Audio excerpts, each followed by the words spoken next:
My daughters have like this thing with toilet paper, so my office has been TP'd.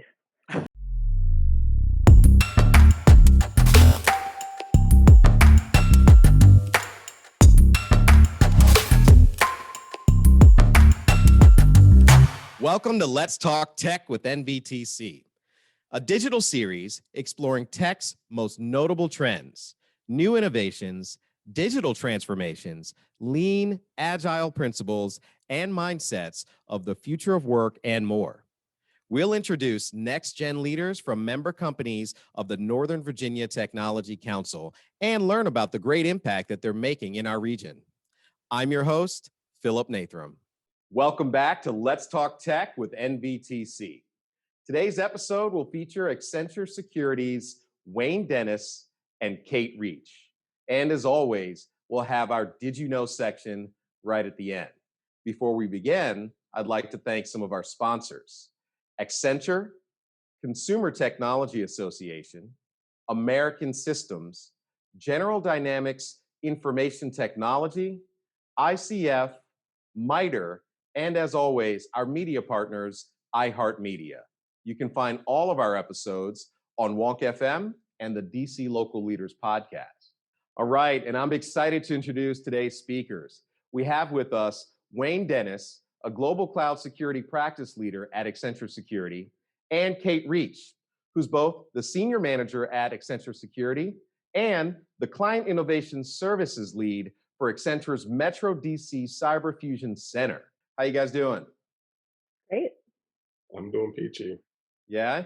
Yeah. That's good stuff. Well, we all just heard a brief intro for both of you. And, you're both with Accenture Security, but it sounds like you work interchangeably in different roles within the organization. How do you guys work together? Sure. So in my role, I have the pleasure of wearing two complementary hats. So first in prioritized role, I work with a cloud service provider daily to ensure that the services that they're deploying to clients, customers like yourselves, are secure at the onset. We do penetration testing services, getting ahead of whatever vulnerabilities the adversary could take advantage of. And on the flip side, at the onset of that journey or at the end of it, I work with clients through our Cyber Fusion Center in developing cloud security strategies to get to the cloud securely, shift security to the left in the plan, meaning getting ahead of it, and making sure that Wayne's team is able to do what they need to do, on a broader enterprise level. So over to you, Wayne. Yeah. I work with our CSP, specifically Google Cloud, as a partner. Right. So I actually lead our global GCP security practice internally. That includes delivery, go to market, strategy, all from a customer perspective. So I work very closely with Google teams, professional services, Google executives, with respect to what is our plan, what is our strategy, how are we going to deliver and add value to our customers. So from that perspective, absolutely right. Cloud security is top of mind, obviously, CSP, but we really are looking for the best, most efficient, and secure way to enable safe landing and safe harbor for our clients. Yeah, so it sounds like there's some great fusion between the two of you over at Accenture. And we're really happy and really excited to have you with us here for this Let's Talk Tech.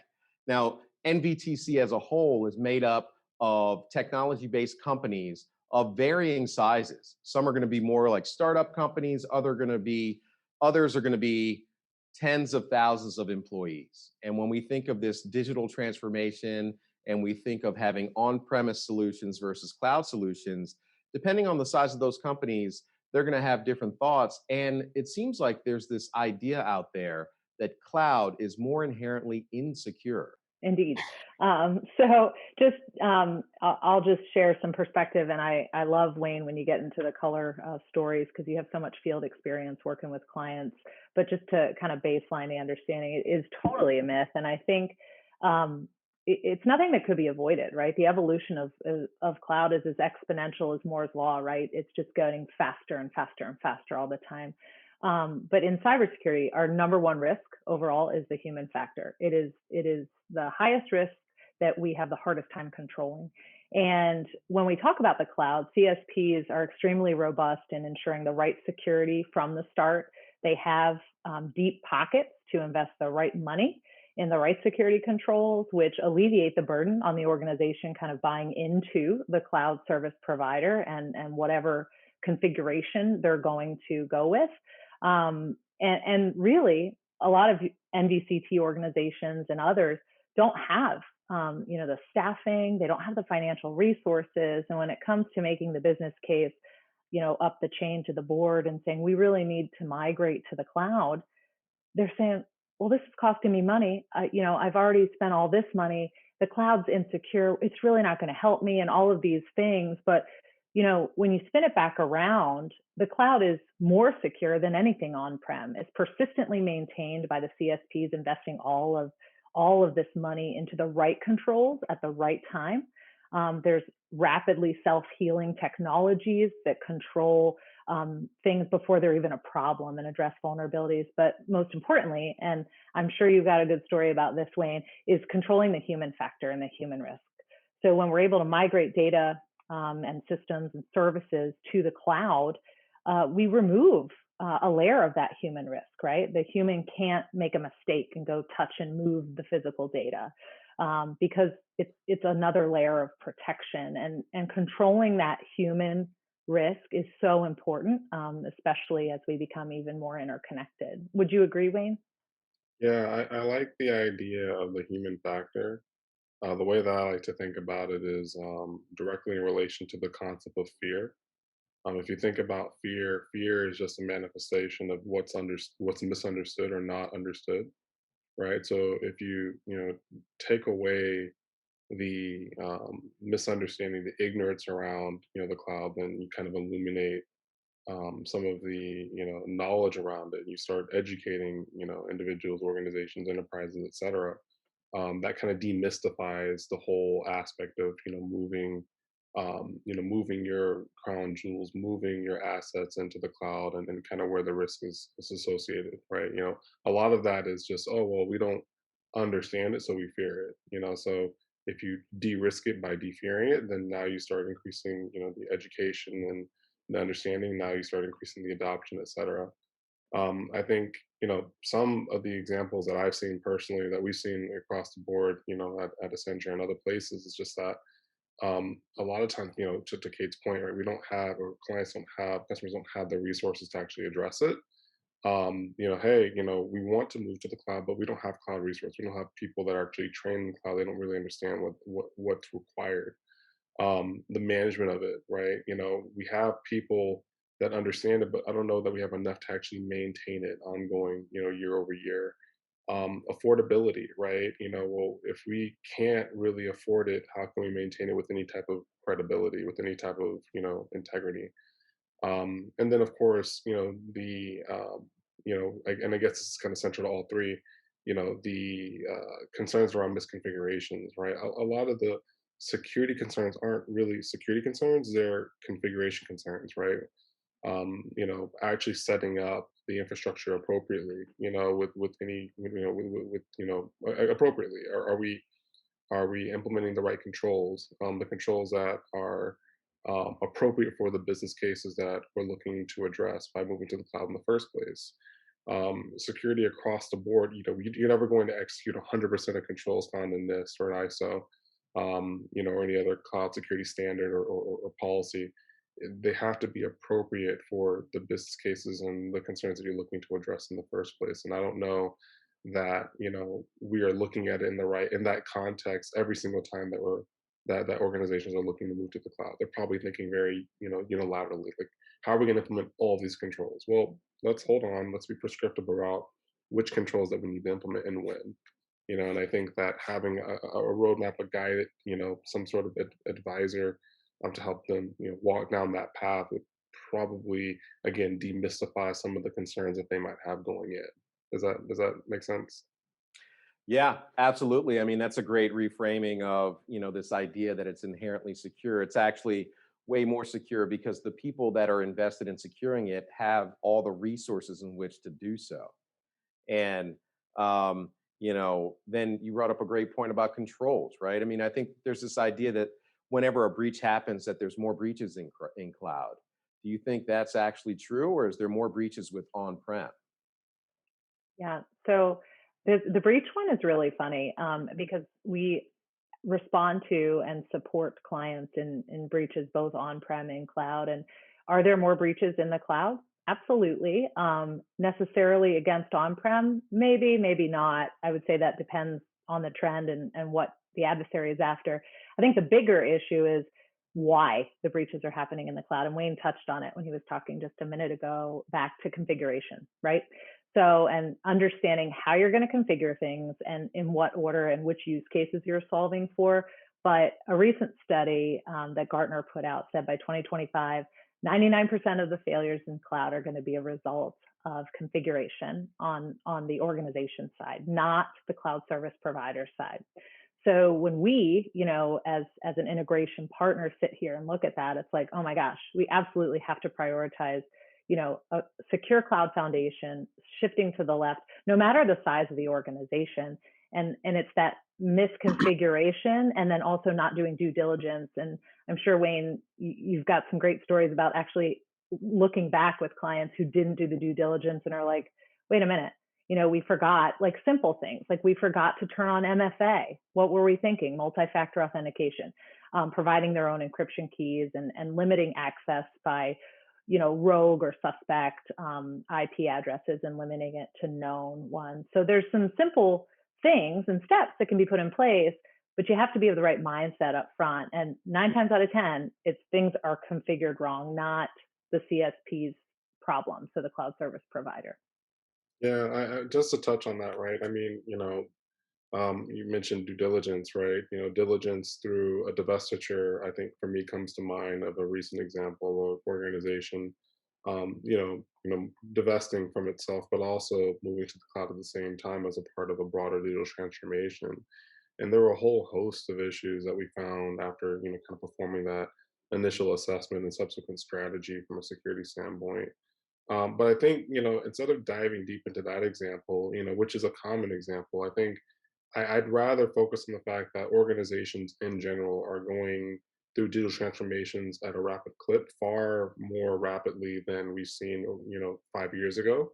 Far more rapidly than we've seen even 2 years ago, right? Organizations are recognizing that in order to continue to be agile, um, there needs to be some sort of digital revolution or digital transformation internally, so that way they can, number one, modernize the way that they go to market, and number two, and maybe this is a secondary approach, but at least maintain parity with their competitors, right? So I think, when we look at like, are there more breaches happening in cloud?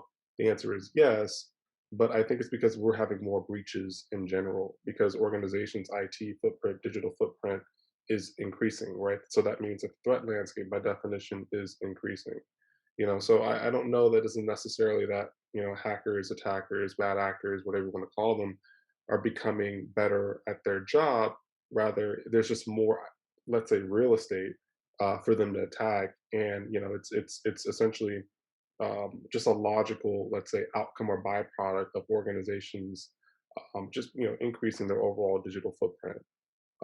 So I think the key narrative here is that, as you start going down that journey or considering modernizing your infrastructure, are you doing the due diligence in place, to actually make sure that, as we move into the cloud or, kind of modernize, et cetera, that we're doing it securely. And, to Kate's point, things like secure cloud foundations, a set of procedures and standards, that essentially help, safe land those environments is absolutely critical, right? Because if you're not doing it securely, then the purpose is kind of lost in the process, and we don't want that to happen, right? As organizations become more digital, let's say I think the IT strategies become that much more important, right? The functional strategies for sure, the revenue makers, the products, building the widgets, etc., are absolutely important. But the data now becomes your crown jewels. The data now becomes the product, right? And the data, I would say, with respect to any other product that you're selling, any other product that you're building, it should be on par, whether from a privacy standpoint or just from a revenue billing standpoint, should be on par in terms of what we're looking to secure. As we start considering, moving to the cloud, going from on-prem. So, Wayne, I just want to add something real quick. Sorry, Philip. So, when you talk about data, we've actually helped a lot of clients lately, even before they get to the secure cloud journey and figuring out how we're going to migrate. It's that first step you just talked about. What are our crown jewels, right? Right. What do we need to protect? What matters most? And it's so interesting. Most organizations that we work with or that I have, there's a very polarized view of what matters. So the business cares about this data and security cares about this data, and potentially another organization, if they're a product company, cares about this. And so it's kind of getting everyone to the same level set of what matters and a prioritized space. It's just interesting how critical data is to that. Right, Yeah. right, and no, I think that's a valid point, right? How do if we understand that we need to do it securely, but what are we talking about when we say secure? Mm. What are we securing? Are we securing the workloads? Or are we securing are we securing just containers? Or are we securing the identity landscape? The edge. Is there an edge in the cloud? Right. Those are all relevant points, right? And I think that first it starts with the data. First it starts with the purpose, right? What is the business case of moving to the cloud? Is it appropriate for you to move to the cloud? In my mind, and this is just one man's opinion, I don't know that every organization has the business drivers to move to the cloud at this point in time, right? I think that not every organization right now is a good fit, a good candidate for moving to the cloud. I think that there are going to be better use cases, or some use cases are going to be better than others for moving to the cloud at that point, at the point in time in which you're considering it. Is it large enough? Is it going to justify the cost, right? All of those are essentially data-driven conversations themselves, right? But to Kate's point, you want to start with, hey, what data are we looking to secure, right? And why do we need to secure it? That answer should be obvious, but the data itself is, what data, what assets do we need to consider? Where are these assets located? And how are we going to secure it, right? And how are we going to essentially merge or conflate that narrative into our, let's say, cloud native or multi-cloud journey, right? And I think that those are questions that need to be answered. The way that we address it is by defining, a roadmap, right? This is where you are. Here are kind of, the current state, right? Here's the current state of which in which you exist. This is your on-prem environment. These are some of the tooling that you're using right now, and this is the data and the various locations with the various aspects of security that's associated with it.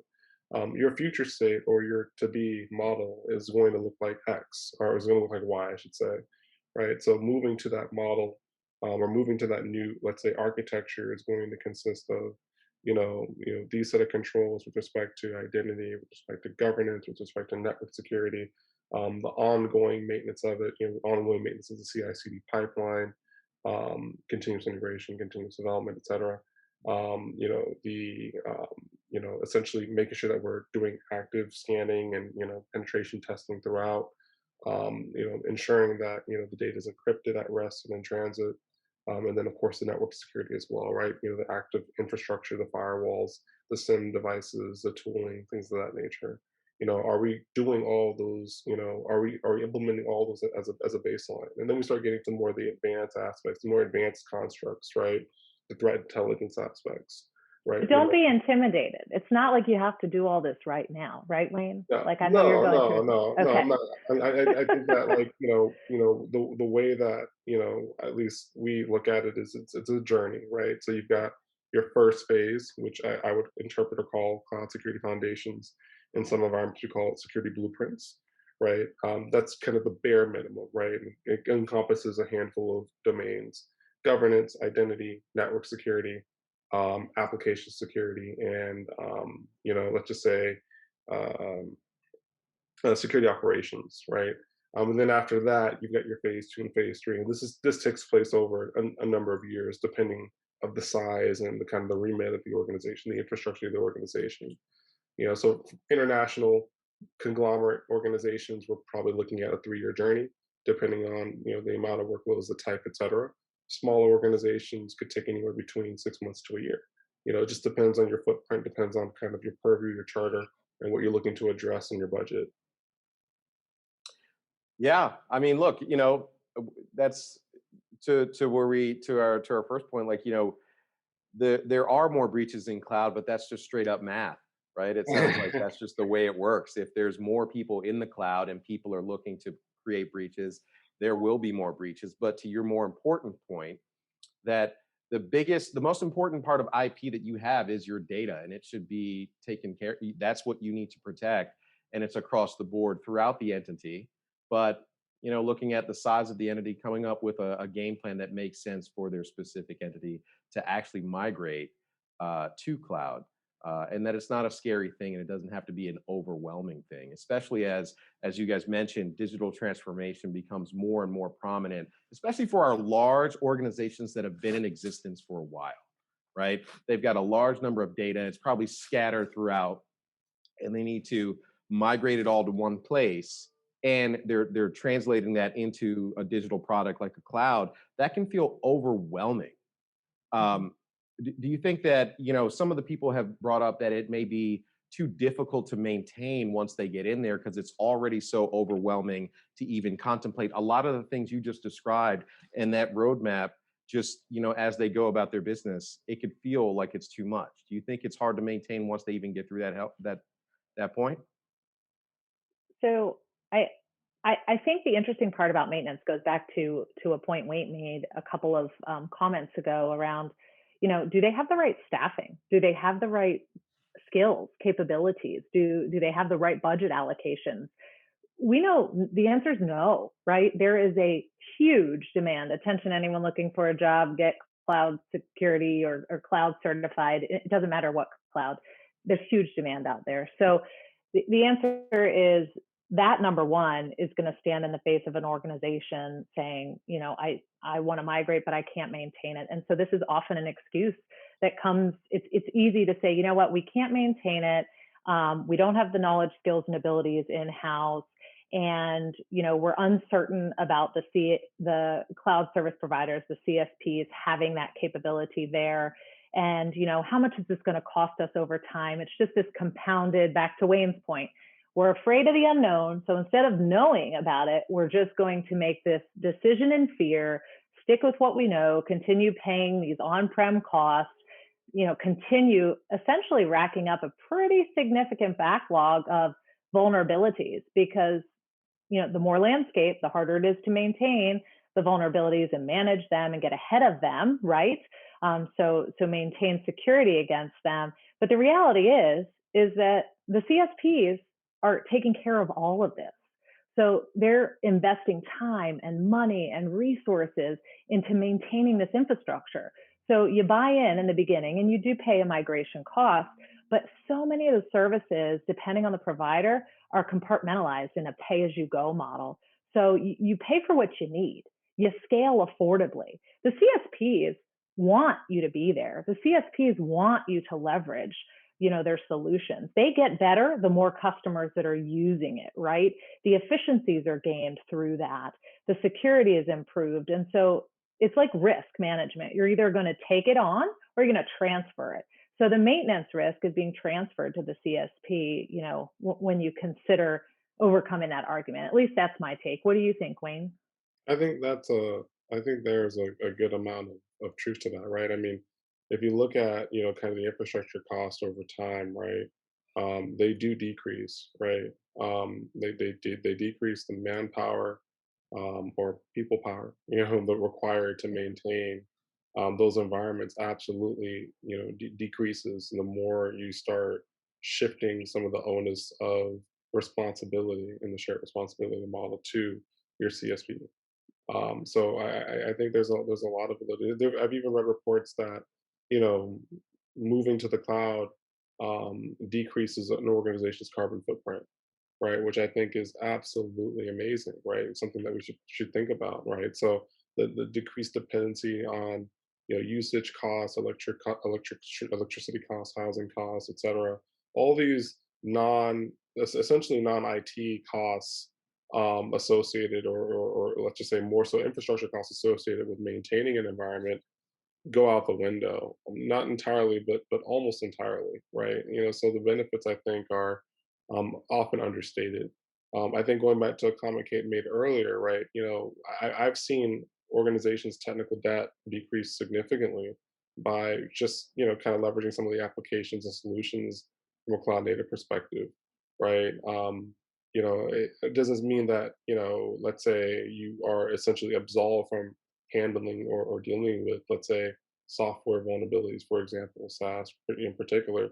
But it does get easier to manage, right? You depending on how you architect it, you can start looking at it from a single pane of glass point of view, where you're once distributed,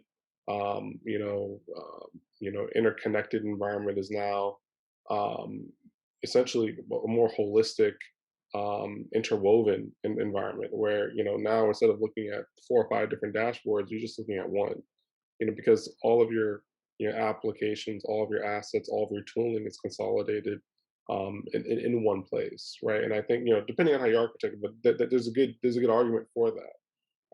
So that decreases the stress, right? That decreases the management cost, the maintenance Hmm. costs, the people costs associated with working across several different environments, several different tooling, several different teams. Even I have a client right now that has 5 different teams, 5 different security teams in North America, right? Because of just Wow. the disparate nature of their environment, right? That's not efficient.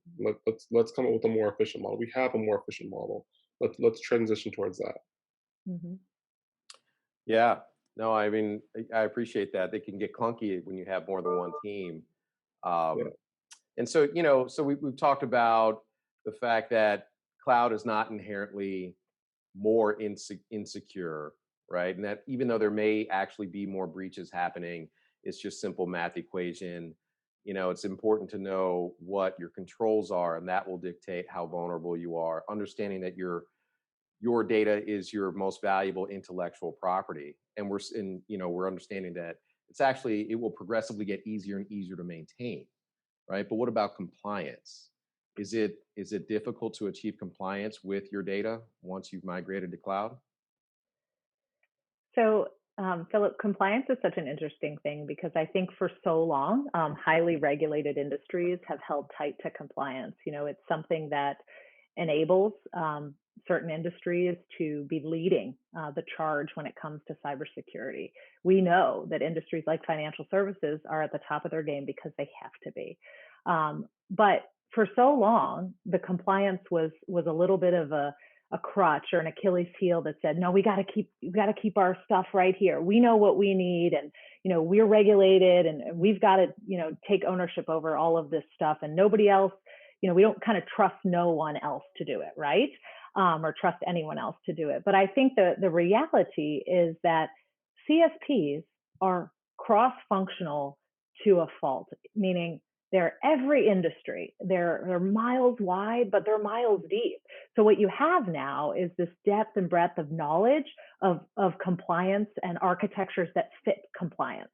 So if it's HIPAA, right? If you're in healthcare, you've got customized architectures that when you're migrating are designed specifically to protect that critical data, maintain the right awareness and audit logs necessary, feed all of that information to the appropriate systems. So everything's configured in a way that makes it easier for the organization to maintain compliance. And I think it goes back to trusting the CSPs. We have to understand that through this critical mass, you're getting a lot of knowledge, a lot of experience. It's compounded over time.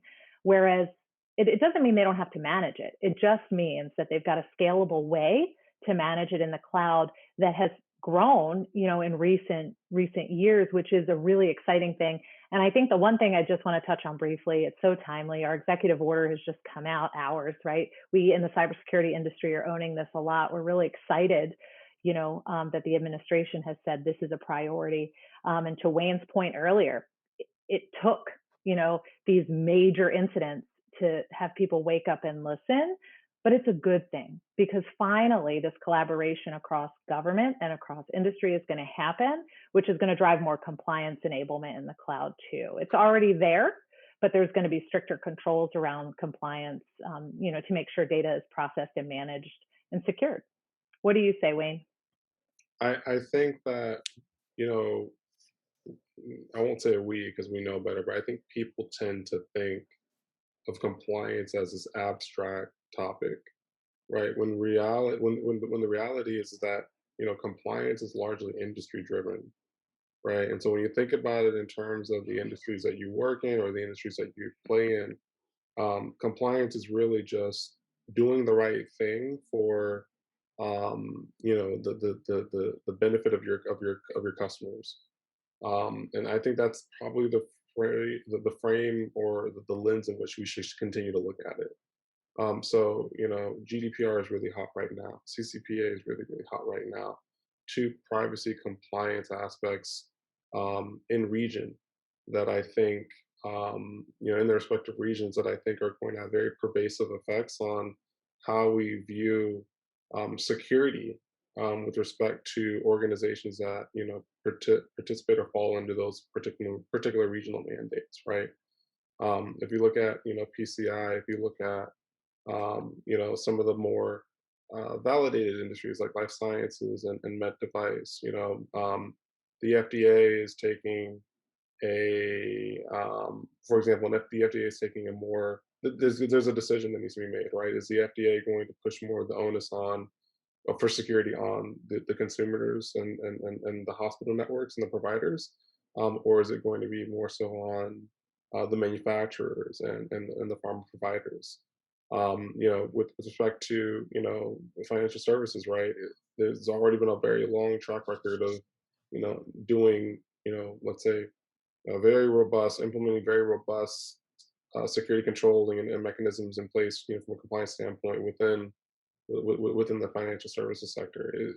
That's industry driven, right? And so when we look at all that in terms of with respect to the cloud, I think the same, let's say, motions that pushed those compliance drivers to the point where we now have compliance standards and frameworks, we're going to see that with respect to cloud, right? As organizations transition to the cloud and breaches become more pervasive, the entities and the regions that govern those industries and regions, right? So the governments, essentially the governments, right, are going to say, hey, look, we need greater control over how we're managing our customers, our data, our citizens' data with respect to those environments, right? It's a catalyst, and I do think that there are benefits to be had, with let's say more oversight and more regulation around security within the cloud. All I'm trying to say here is that I think that the drivers are very similar, right? We have more financial compliance because people were making financial mistakes. We have more medical and healthcare compliance because there were a lot of mistakes being made in the medical and healthcare areas, right? We're going to have more cloud compliance because people don't know how to implement and configure the cloud. So I do see this as a natural outcome. I think in the case of this executive order, that was more OT driven, right? And Yep. to that point, and I know this is outside the parameters of this discussion, but I do foresee a lot more, let's say, governance from a policy level around OT security, around the management of that infrastructure, and interestingly enough, what's going to happen when organizations are faced with the decision to move OT processes, OT operations into the cloud. I know it's a sensitive subject for a lot of people, but I do think that whether you're for it or not, the discussion has to be had, right? Discussions Mhm. are being had right now, and I do think that we're going to make mistakes more so than less as we start transitioning those operations into the cloud over the next 5 to 10 years. Well, and Wayne, the executive order, all 9 sections of it touch on, migrating to the cloud, right? It is going to be federally mandated to get there, and have plans to do that migration regardless of the type of technology. Right. Just some color on the med device piece, and the medical devices are inherently operational tech too. So it's not just oil and gas. I think to that debate, operational technology touches every industry. So to your point on making sure, that cloud can address compliance and these regulations, it's got to touch legacy systems. I did find an interesting stat. Gartner said that the number of breaches that are experienced by infrastructure as a service systems will be 60% lower than the number that hits legacy environments. And this was as of the turn of the year. The converse of that is that data centers are 150% more vulnerable than the cloud, your physical on-prem. So the data is speaking for itself. Like you're saying, there's more landscape, but it's a target-rich environment. So let's close it down. Yeah, I agree. I think not to your point, non-traditional devices, OT devices, industrial IoT devices, yeah, those are all ripe targets for sure. Yeah.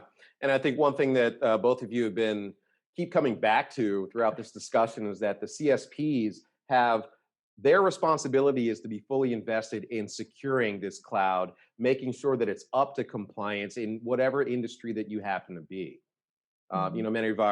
Many of our members are government contractors, and they've spent a lot of money becoming compliant so that they can continue to pursue these contracts. It's already, a tough industry to be in. There's a lot of sunk costs that go into that on-premise security tools.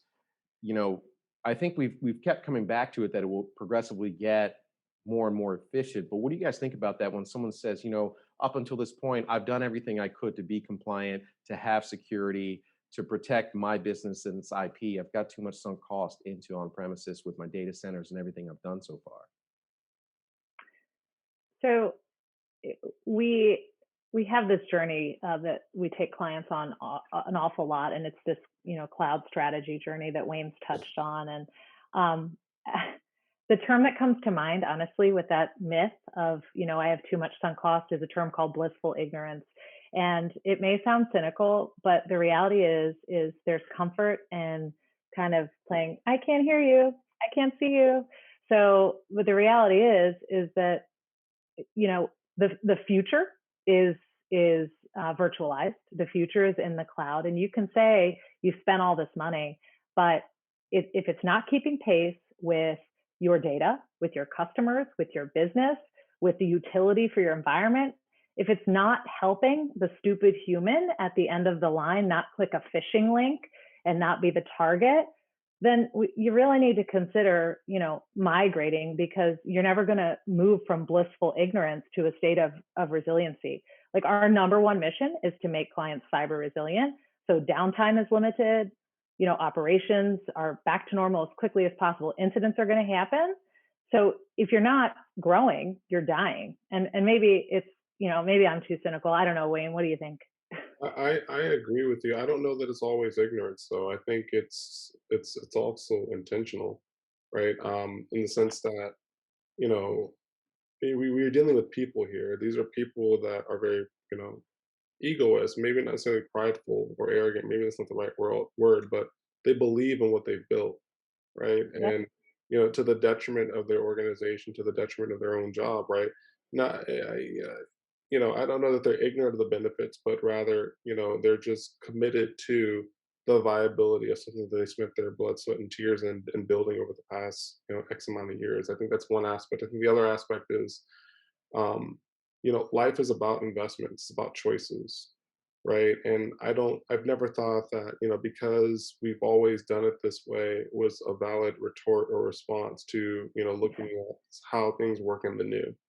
Or new ways of working, right? I don't think that that's valid, right?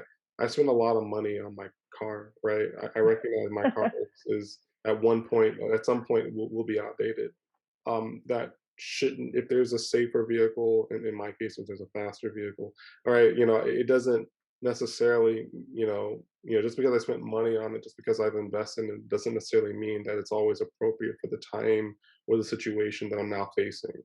Right? There's definitely a disconnect cognitively with respect to, kind of, what was appropriate 5 or 10 years ago versus what's appropriate now. If your goal as an organization is to remain agile and to compete, in the new digital environment, right? In the new digital ecosystem of competitors and in this new digital market. So I think that needs to be articulated, right? I think that that's really more of a client, from our point of view, more of a client management discussion than a, hey, X plus Y equals Z, right? I think even if we show them that, hey, the financial benefits outweigh the costs long term, it's still a kind of, hey, our relationship and our value as a trusted partner, to educate them and coach them down that path, I think far exceeds the connection points of showing them PowerPoint or showing them cold hard statistics, right? Statistics don't change people, relationships do. And Yep. so I think that's really going to be the challenge, and the organizations that, essentially adopt that sooner are going to be the ones that survive. The ones that take less time, are less likely to survive. So that's just my opinion, right? Feel free to pick that apart, but this is my um, Yeah. that's just kind of my perception and how we view the problem. No, you know what? I think that's an incredible insight. And you know what? You guys have sparked a lot of great questions in my mind, and I don't doubt that you sparked a lot of great questions in everyone else's minds too. So, thank you so much for taking us through those 5 myths. I know that I learned a lot, and I'm sure everyone else did too. So, we're gonna stick around for some question and answers, but really appreciate you both of you, Cate and Wayne. Thank you so much. And before everyone goes, make sure you stick around for the Did You Know section. Did you know 77% of enterprise technology leaders report having at least one application or a portion of their computing in the cloud? Moving to the cloud reduces deployment times by 60%, reduces maintenance headcount by up to 40%, and reduces time to compliance by 70%. The market for cloud security software was valued at $29.5 billion in 2020 and is expected to reach a market value of $37.7 billion by 2026. We hope you enjoyed today's program, and we look forward to seeing you at the next Let's Talk Tech. Visit nvtc.org for more information. Until then, please follow us on Twitter at Nova Tech Council and on LinkedIn. Don't forget, while you're at nvtc.org, to sign up for our mailing list so you don't miss out on any of our future events. We look forward to seeing you at next month's Let's Talk Tech with NVTC. In the meantime, follow us at Nova Tech Council on Twitter and LinkedIn, and remember to sign up for the latest tech news at nvtc.org.